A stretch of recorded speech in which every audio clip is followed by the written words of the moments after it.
لقی کەرکووکی یەکێتی نووسەرانی کورد ماندوونەناسانە خزمەتی بواری ڕۆشنبیری شاری کەرکووک دەکات. لقەکە لە ماوەی 3 مانگی ڕابردوودا چەندین کۆڕ و سیمیناری ئەدەبی و ڕۆشنبیری ساز کردووە. لە ڕێی کورسات نیوزەوە بانگەوازی نووسەران و ئەدیبانی کەرکووک دەکات بابەتەکانیان پێشکەشی لقەکە بکەن بۆ ئەوەی کۆڕیان بۆ ڕێک بخرێت و هاوکاریان بن. نەوەیەکی ورد و دەقیقمان بۆ بەشێکی زۆری چالاکی ڕێکخراوەکانی یا بڵێن دەستگا ڕۆشنبیریەکانی کەرکووک کردووە بۆیە نەمانویستووە کۆپی ئەوان بین یان وەکو ئەوان بین هەم لە سیاقی زەمەنی و هەم لە سیاقی بابەتیانە. لە سیاقی زەمەنی ئەوانەیە بەشێکی زۆری ئەو هاوڕێیانە هەفتانە چالاکیەکەن لەم شارەیە. من چەند جارێک ئاماژەم بەوە داوە تۆ هەفتانە چالاکی بکەی وەکو ئیلتیزامێکی لێدێ ئەکرێ بابەتی خراپش بکرێت.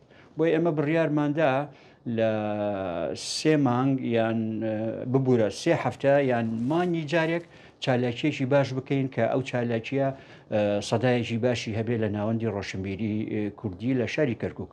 هەوڵەدەین زۆرترین بابەتەکانمان لە سیاقی خوێندنەوەی ڕخنەیی بێ لە مەجالەکانی شعر و چیرۆک و ڕۆمانوە بابەتی ڕۆشنبیری و فکری.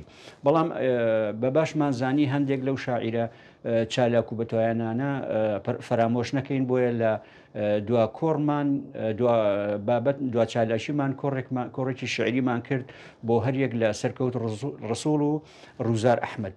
ئەمە جگە لەوەی کە ئەو هاوڕێیانە کۆمەڵێک دەقی ناوازیان خوێندەوە لەپاڵ ئەوە ئێمە دانیشتنێکی هەردوای کۆڕەکە دانیشتنێکی ڕخنەگرانە دانیشتنێکی کە ئەوەی کە بە شێوازێکی باشتر ئەوە ئامادەبووان بەشداری لە قسەکردن و لە دیالۆگ یان ئەو فۆرمەی کە ئێمە دامان نەبوو. دەهات و دەچوو هەواری دەکرد دگانە زێر بۆ ئەو خزمەتگوزارەی بەیانیان کوپەی قوتابخانەکەی پڕ دەکەن لە ئاوی زمزم بۆ ئەم تۆزوبایە والێ وەرسین بگەڕێنەوە. لە ڕاستیە هەم ئێمە هەم یەکێتی نووسەران و ئەدیبانی عێراق کە لقی لە کەرکووک هەیە هەم ئێمە سەردانی ئەوانەکەین ئەوانش سەردانی ئێمە ئەکەن.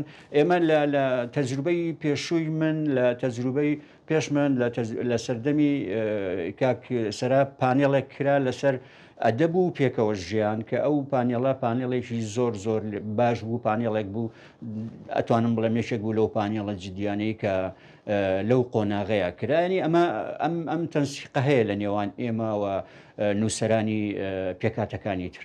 حاڵی حاضر هیچ کۆسپ و تەگەرەیەک لە بەردەممانە نییە.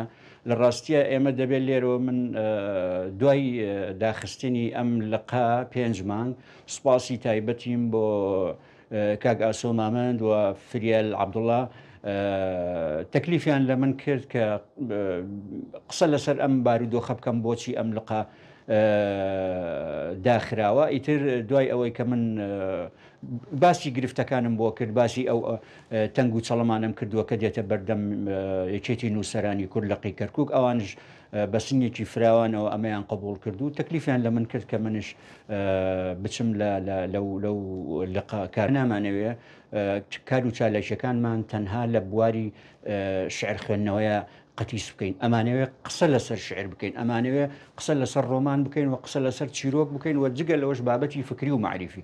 بۆیە داوامان کرد هەر یەکێ لەو نووسەرانە گەنج بێ نووسەرێکی بە ئەزمون بێ بابێ تەکلیف بکە کە ئێمە کۆڕی بۆ بکەین بۆ ئەوەی سبەینێ ئەگەر ئێمە لە شارێکەوە لە هەولێر سلێمانی دهۆک یا لە هەر شوێنیشکەوە مەسەلەن نووسەرێکمان هێنا شتێکمان هێنا گلەیمان لێ نەکەن چکە ئەمە پێشتر ئاماژەمان بەوە داوە ئەم لقی کەرکووکە بۆ خزمەتی کەرکووکی و کەرکووک و دەوروبەری کەرکووک ئەمان بە ئەولێوێت ئەزانین. بۆیە هەر نووسەرێک هەر گەنجێک ئەگە پرۆژەیەکی فکری و معریفی پرۆژەیەکی ئەدەبی هەیە ئێمە دەرگامان کراوەیە و بابێت تەقدیمیکە ئێمە شکۆڕ و یان پانیڵی هەچی شتێکی ئێمەی بۆ یەکرد.